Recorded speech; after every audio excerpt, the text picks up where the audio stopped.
Everyone, आज हम discuss करेंगे special intensive revision. This topic is related with subject polity and governance, election commission of India. Topic का outline क्या है, recent news क्या है। इलेक्शन कमीशन ऑफ इंडिया ने अक्टूबर 26 को अनाउंस किया SIR फेज 2.0 अक्टूबर 28 से हम स्टार्ट करेंगे। SIR फेज 2.0 इंडिया के 12 स्टेट एंड यूनियन टेरिटरी के अंदर इसको इंप्लीमेंट करेंगे। क्या है SIR? प्रेजेंट SIR फेज 2 कैसे डिफरेंट है फेज 1 बिहार में जो जून 2025 के मंथ में हुआ था? बेनिफिट क्या है SIR का? क्रिटिसिज्म क्या है SIR का? सुप्रीम कोर्ट का क्या जजमेंट था जुलाई 10 को एंड अक्टूबर 9 को सुप्रीम कोर्ट का क्या ऑब्जर्वेशन है? क्या इसका फाइनल सॉल्यूशन है? कैसे हम आगे जा सकते हैं? इलेक्शन कमीशन ऑफ इंडिया ने अनाउंस किया of phase 2 special intensive revision of electoral roll India के 12 स्टेट और यूनियन टेरिटरी के अंदर।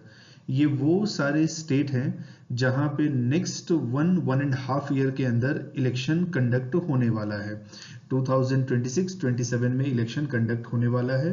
ये पूरा प्रोसेस स्टार्ट होगा अक्टूबर 28, 2025 को एंड फरवरी 2026 को ये प्रोसेस कंक्लूड होगा। कौन से स्टेट हैं ये लिस्ट यहां पे मेंशन है। 2026 के फर्स्ट हाफ में केरला, तमिलनाडु, वेस्ट बंगाल, आसाम एंड पुडुचेरी, उसके विधानसभा का इलेक्शन होने वाला है। आसाम का डेट अभी अनाउंस नहीं हुआ है, उसको इलेक्शन कमीशन ऑफ इंडिया ने कहा कि हम सेपरेट नोटिफिकेशन में उसके डेट को अनाउंस करेंगे, तो दैट्स व्हाई आसाम को रेड कलर में यहाँ पे मार्क किया हुआ है। पूरा प्रोसेस स्टार्ट होगा 28 अक्टूबर को और खत्म होगा, कंक्लूड होगा 7 फरवरी 2026 को। Printing and training of officer who are involve in this process, एक एक घर के बाहर जाके वहां पे वेरिफिकेशन करना। फिर ड्राफ्ट इलेक्टोरल रोल आएगा 9 दिसंबर 2025 को। ड्राफ्ट इलेक्टोरल रोल आया, इसमें किसी का नाम इंक्लूडेड नहीं है या किसी का नाम गलती से इंक्लूड हो गया है तो हम ऑब्जेक्शन को रेज कर सकते हैं। वो ऑब्जेक्शन को सुनवाई होगी, हियरिंग होगा, हियरिंग के बाद वेरिफिकेशन होगा और फिर फाइनल इलेक्टोरल रोल एक कंस्टिट्यूएंसी का देन पूरे स्टेट का फाइनल इलेक्टोरल रोल आएगा। जितने भी स्टेट यूनियन टेरिटरीज के अंदर इन्वॉल्व हैं उसमें टोटल कितने वोटर हैं? तो 51 करोड़ उसके अंदर अप्रोक्सीमेट वोटर हैं। रफली आप कह सकते हो 50% ऑफ इंडिया के वोटर्स को हमने इसमें इंक्लूड किया हुआ है। SIR है क्या? बहुत ही सिंपल लैंग्वेज में कहें, इलेक्शन के समय वोटर लिस्ट बनता है कंस्टिट्यूएंसी वाइज, उस वोटर लिस्ट को वेरीफाई करना, उस वोटर लिस्ट को करेक्ट करना, उस वोटर लिस्ट को अपडेट करना। ये जो वोटर लिस्ट बनता है वो कौन से इलेक्शन के बारे में हम बात कर रहे हैं? तो हम दो इलेक्शन के बारे में बात कर रहे हैं। एक हम बात कर रहे हैं स्टेट का विधानसभा, उसको इंग्लिश में लेजिस्लेटिव असेंबली कहते हैं, उसके मेंबर्स को MLA कहते हैं, मेंबर ऑफ लेजिस्लेटिव असेंबली। दूसरा है लोकसभा के मेंबर ऑफ पार्लियामेंट। लोकसभा का इलेक्शन एंड स्टेट के विधानसभा का इलेक्शन, उसके लिए SIR को हम अपडेट करते हैं। पंचायत का इलेक्शन, म्युनिसिपैलिटी का इलेक्शन, उसके लिए अलग प्रोसेस को हम फॉलो करते हैं, वो इसके अंदर इंक्लूडेड नहीं है। कौन वोटर है विधानसभा इलेक्शन में, कौन वोटर हो सकता है लोकसभा के इलेक्शन में, उसका eligibility article 326 of Indian constitution, ये कॉन्स्टिट्यूशन का पार्ट 15 है। वोटर बनने के लिए पहला एलिजिबिलिटी है you should be citizen of India. Second, आपका मिनिमम एज 18 ईयर होना चाहिए। थर्ड, उस कंस्टिट्यूएंसी के आप रेसिडेंट हो, आपके पास कोई रेसिडेंस का प्रूफ होना चाहिए। एंड फोर्थ, इंडिया के किसी भी स्टेट गवर्नमेंट का लॉ, सेंट्रल गवर्नमेंट का लॉ, उसके अंदर आपका डिस्क्वालिफिकेशन ना हो। सो इसके अंदर क्लियरली आप देखो तो citizenship is one of the criteria, it is not sole criteria, उसके बाद भी अदर क्राइटेरिया है। ऐसा भी हो सकता है कि कोई पर्सन इंडिया का सिटीजन है बट वो वोटर नहीं है, माइट बी पॉसिबल। क्यों मैंने ये इस चीज को स्ट्रेस किया, मैं आगे बताता हूं आपको। एसआईआर का बेनिफिट क्या है? टाइम टू टाइम हमें इलेक्टोरल रोल को रिवाइज करना चाहिए सो दैट इलेक्शन से पहले एक बहुत ही प्रिसाइज वोटर लिस्ट बने, जितने लोग एलिजिबल हैं वही हमारे वोटर लिस्ट का पार्ट बने, जिससे इलेक्शन का आउटकम होगा, इलेक्शन का रिजल्ट आएगा, वो इंडियन डिसाइड कर पाएंगे और वो काफी वैलिड होगा। पॉलिटिकल पार्टीज इस इशू को रेस करती है कि बहुत सारे अनवांटेड लोग, इलीगल इमिग्रेंट्स, वो लोग हमारे वोटर लिस्ट में हैं, उनको कैसे निकाला जाए। एसआईआर ये पहली बार नहीं हो रहा है, इससे पहले इलेक्शन कमीशन ऑफ इंडिया ने 8 बार एसआईआर को कंडक्ट किया है फ्रॉम 1951 और लेटेस्ट 2004 में हुआ था। तो अभी हम 2025 में हैं, सो 21 ईयर हो गया लास्ट एसआईआर को। सो 21 ईयर में काफी चेंजेस हुए होंगे, उस चेंजेस को हमें इंक्लूड करना। क्या क्या चेंजेस होते हैं जिसकी वजह से हमारे इलेक्टोरल रोल को रिवाइज करना जरूरी हो जाता है? एक चेंज है फ्रीक्वेंट माइग्रेशन का। एक डेटा मैं आपको बताता हूं, वो डेटा है अराउंड 60% ऑफ इंडियंस वो इंटरनल माइग्रेंट्स हैं। अगर आप एक स्टेट में ही हैं तो उस स्टेट में एक डिस्ट्रिक्ट से दूसरे डिस्ट्रिक्ट के बीच में आप माइग्रेट करते हैं। आप one state to another state जाते हैं, क्यों? जॉब के लिए, बिजनेस के लिए, एजुकेशन के लिए, अपने लाइफ को कंफर्टेबल बनाने के लिए, और फीमेल के केस में देखें तो मैरिज के बाद उनका माइग्रेशन होता है। सो माइग्रेशन की वजह से भी हमें वोटर लिस्ट को अपडेट करना है। एक सिनारियो मैं आपको बताता हूं। से एक स्टूडेंट है बिहार का, बिहार के अंदर वोटर लिस्ट में उसका नाम है, वो वहां पे वोट करता है।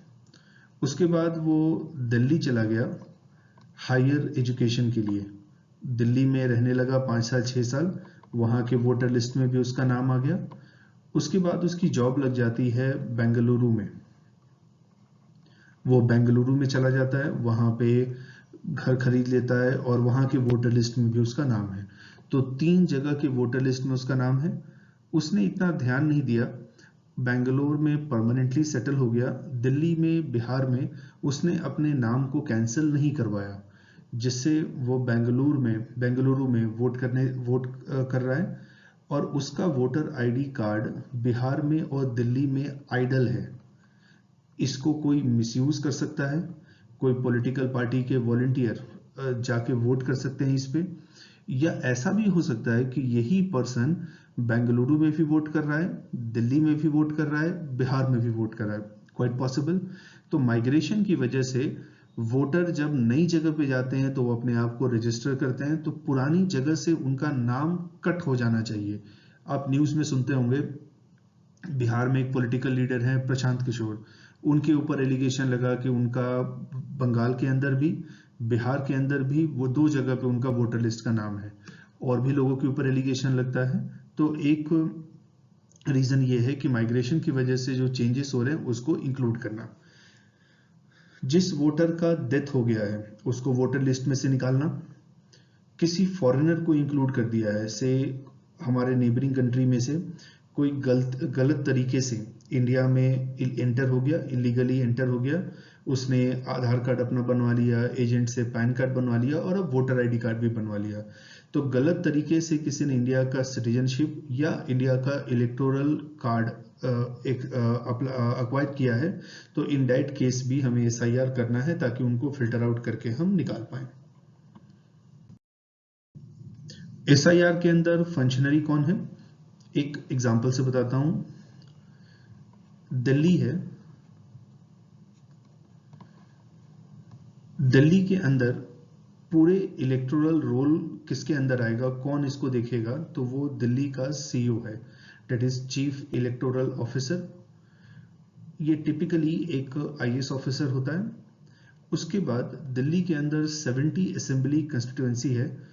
ईच असेंबली कंस्टिट्यूएंसी के लिए ईआरओ होगा, that is electoral registration officer. ये बेसिकली सब डिविजनल मैजिस्ट्रेट और असिस्टेंट कलेक्टर लेवल का ऑफिसर होता है। इसके नीचे आप देखोगे तो बहुत सारे पोलिंग स्टेशन होते हैं। एक पोलिंग स्टेशन के अंदर 1000 वोटर होते हैं। तो एग्जांपल लेते हैं, दिल्ली है, दिल्ली के अंदर 70 असेंबली कंस्टिट्यूएंसी है, तो 70 ईआरओ होगा। एक असेंबली कंस्टिट्यूएंसी आप ले लो से करोल बाग, तो उस करोल बाग के अंदर ऐसे हंड्रेड्स ऑफ पोलिंग स्टेशन होंगे, क्योंकि एक पोलिंग स्टेशन में 1000 वोटर होते हैं। सो एक पोलिंग ऑफिसर को हेड कौन करेगा, तो वो करेगा बीएलओ। तो बीएलओ पोलिंग स्टेशन को हेड करता है, booth level officer, then ERO electoral registration officer, ये हेड करता है असेंबली लेवल पे, और स्टेट लेवल पे सीओ है। सेम एसआईआर का अपडेटेड लिस्ट आया, आपका नाम उसमें इंक्लूडेड नहीं है, या किसी का नाम इंक्लूडेड है और आपको लगता है कि वो पर्सन इनएलिजिबल है, तो आप अपील कर सकते हो। किसको अपील कर सकते हो? फर्स्ट आपका अपील लाई करेगा डिस्ट्रिक्ट मैजिस्ट्रेट के पास। कहीं पे इनको डिस्ट्रिक्ट मैजिस्ट्रेट कहते हैं, कहीं पे इनको डिस्ट्रिक्ट कलेक्टर कहते हैं। वहां से भी आपके प्रॉब्लम का, आपके क्वेरी का रेजोल्यूशन नहीं हुआ, तो आप chief electoral officer state level पे होता है, उसको अपील कर सकते हैं। यहां से भी आपका क्वेरी एड्रेस नहीं हुआ, आप जुडिशरी के पास जा सकते हैं, हाई कोर्ट, सुप्रीम कोर्ट में आप जा सकते हैं। प्रेजेंट एसआईआर 2.0 अक्टूबर 2025 में अनाउंस हुआ। बिहार के एसआईआर से डिफरेंट कैसे है? बिहार का एसआईआर जून 2025 में अनाउंस हुआ था। ये प्रोसेस ज़्यादा इंक्लूसिव है। वाई? बिहार के अंदर एसआईआर को लेके जब इलेक्शन कमीशन ऑफ इंडिया ने अनाउंस किया, लोगों को इलेक्शन कमीशन ऑफ इंडिया के इंटेंशन पे डाउट था। वो लोग कोर्ट में गए, कोर्ट ने इलेक्शन कमीशन ऑफ इंडिया को कहा कि आप ये पूरे प्रोसेस को ट्रांसपेरेंट बनाओ, ज़्यादा इंक्लूसिव बनाओ। लोगों के अंदर जो फियर है कि उनका वोट को काट रहे हो आप, या उनके किसी पॉलिटिकल पार्टी के अंदर फियर है तो उनके सपोर्टर के वोट को आप काट रहे हो, तो आप इस सारे फियर को एड्रेस करो। फिर एक और मेजर कंसर्न ये था, इलेक्शन कमीशन ऑफ इंडिया का काम क्या है? इंडिया में इलेक्शन को कंडक्ट करना। उसका काम ये थोड़ी है सिटीजनशिप को वेरीफाई करना, ये काम तो होम मिनिस्ट्री का है सेंट्रल गवर्नमेंट के अंदर। सो इलेक्शन कमीशन सिटीजनशिप का स्क्रूटिनाइजेशन नहीं कर सकता है। उसको ये देखना है कि इलेक्टोरल रोल में किसी का नाम इंक्लूडेड है, whether that person is eligible. किसी का नाम एक्सक्लूडेड है तो क्या उसको राइट ग्राउंड पे हमने एक्सक्लूड किया है। And third, election commission of India ने कहा कि एसआईआर के अंदर आपको अपना नाम वेरीफाई कराना होगा, और उसके लिए 11 डॉक्यूमेंट में से कोई भी डॉक्यूमेंट आप प्रेजेंट कर सकते हैं, बट उसमें आधार कार्ड नहीं था। आधार कार्ड जैसे आपको पता होगा अभी मैंडेटरी है। अगर आपको गैस का कनेक्शन लेना है, इलेक्ट्रिसिटी का कनेक्शन लेना है, जमीन खरीदना है, फोन लेना है, सिम कार्ड लेना है, बैंक अकाउंट लेना है, सब में आधार कार्ड जरूरी है। तो यहाँ पे आधार कार्ड को क्यों नहीं अनाउंस करते हैं? सो सुप्रीम कोर्ट ने इलेक्शन कमीशन को कहा, तो इलेक्शन कमीशन ने कहा कि ओके 11 प्लस आधार कार्ड को हम 12th डॉक्यूमेंट एविडेंस की तरह कंसिडर करेंगे। सो ये एसआईआर, प्रेजेंट जो एसआईआर है, बिहार के एसआईआर में जो भी गलती हुआ, जो भी लैप्स हुआ इलेक्शन कमीशन ऑफ इंडिया से, उन्होंने अपने आप को करेक्ट किया, और करेक्ट करने के बाद प्रेजेंट एसआईआर आया। क्या बेनिफिट है एसआईआर का? ये हमारे इलेक्टोरल रोल को अपडेट करेगा, जिससे घोस्ट वोटर को रिमूव कर पाएंगे। घोस्ट वोटर या तो उनका डेथ हो गया, या तो किसी और जगह माइग्रेट करके चले गए, एक्चुअली वो उस कंस्टिट्यूएंसी में एग्जिस्ट ही नहीं करते हैं। उनके वोटर आईडी कार्ड को कोई यूज करता है और उससे इलेक्शन को मैनिपुलेट करता है।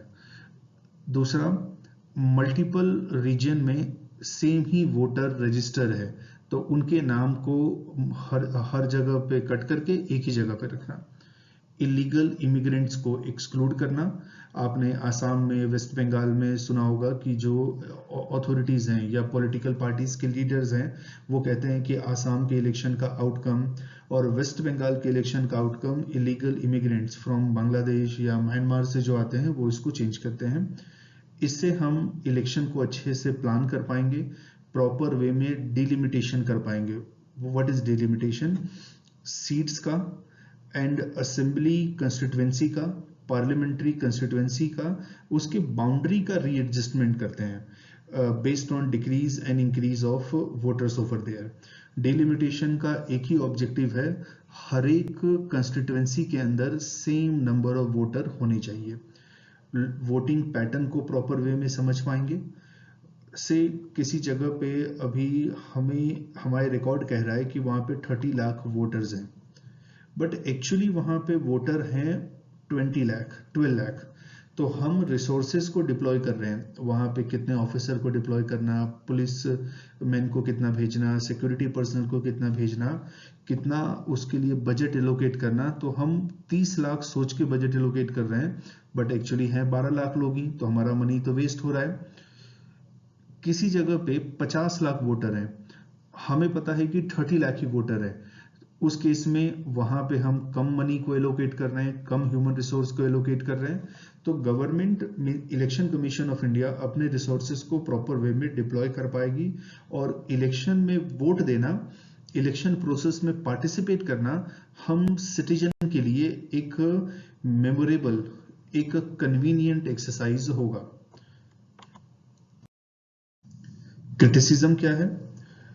माइनॉरिटी कम्युनिटीज के अंदर फियर है कि उनके वोट को डिसइनफ्रेंचाइज किया जाता है, वोटर लिस्ट से उनका नाम कट कर दिया जाएगा ताकि वो वोट ही नहीं कर पाएंगे। Regional political party, opposition party, वो लोग गवर्नमेंट ऑफ इंडिया के ऊपर एलिगेशन लगा रहे हैं कि गवर्नमेंट ऑफ इंडिया उनके वोट बैंक को टारगेट कर रही है, उनके सपोर्टर का नाम निकाल रही है, सो डैट कि वो रूलिंग पार्टी है सेंट्रल गवर्नमेंट में उसको हेल्प करे। रिसेंट टाइम में बहुत सारी पॉलिटिकल पार्टी, स्पेशली जो ओपोजिशन पार्टी है, उन्होंने इलेक्शन कमीशन ऑफ इंडिया के इंटेंशन के ऊपर, क्रेडिबिलिटी के ऊपर डाउट रेज किया है।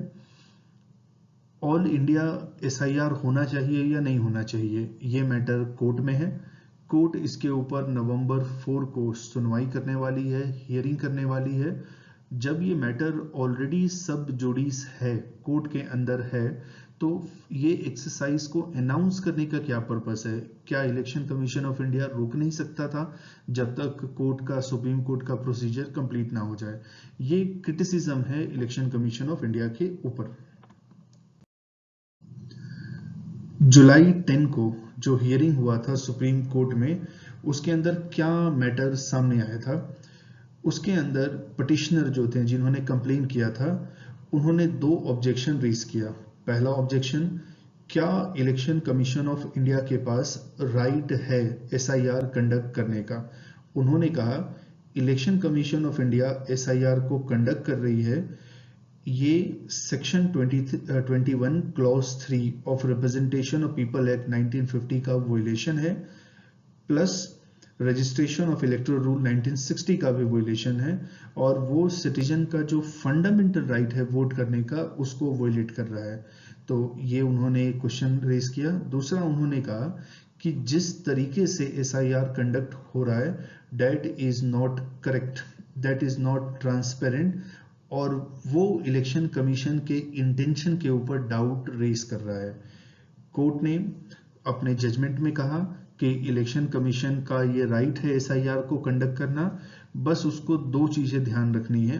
1, एसआईआर सिटीजनशिप का टेस्ट नहीं है, सिटीजनशिप के लिए हमारे पास होम मिनिस्ट्री है, वो करेगी, वेरिफिकेशन करेगी। एंड सेकेंड, आपको ऐसे Aadhaar card 12th document proof consider करना है।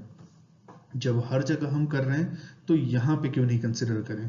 तो ये कोर्ट का अप्रोच था। अक्टूबर 9 को पैन इंडिया एसआईआर होना चाहिए या नहीं होना चाहिए? कोर्ट ने कहा होना चाहिए, इसमें कोई प्रॉब्लम नहीं है। इसका आर्गुमेंट नवंबर 4 से स्टार्ट होने वाला है। अब इसके आगे वे फॉरवर्ड क्या है, कैसे हम आगे मूव करें? बेसिकली डाउट क्या है SIR के अंदर? डाउट ये है, opposition political party, minority community, other section of our citizen, उनको डाउट है intention on election commission of India. उनको डाउट है कि गलत तरीके से लोगों को वोटर लिस्ट में से नाम उनका हटा दिया जाएगा। तो इसके लिए स्ट्रॉन्ग ग्रीवेंस रिड्रेसल मैकेनिज्म होना चाहिए। कहीं पे भी किसी के साथ कोई इनजस्टिस हुआ है, गलत तरीके से उनके नाम को हटा दिया गया है या किसी और पर्सन को इंक्लूड कर दिया है, तो एक ऐसा कंप्लेन मैकेनिज्म हो जिससे ये प्रॉब्लम सॉल्व हो जाए। तो ये एक इलेक्शन कमीशन को ध्यान रखना है। उनको अपना प्रोसेस पूरा ट्रांसपेरेंट रखना है।